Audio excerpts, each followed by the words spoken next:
How to check word count on Google Docs. Hi guys, let's get started immediately. Now the first thing you want to do is to be on your Google Docs application. The next thing would be selecting the particular document you would like to count the words. Now I'm just going to select mine, and as you can see, this is it. Now the next thing you want to do is to go to the three dots at the top of your screen and tap on it. Now you're going to locate where you see word count and you want to tap on it.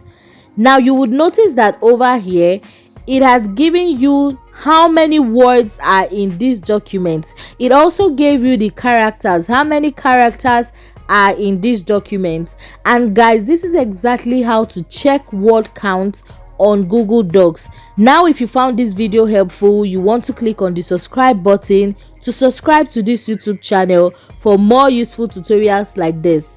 Now I'll see you in my next video. Bye.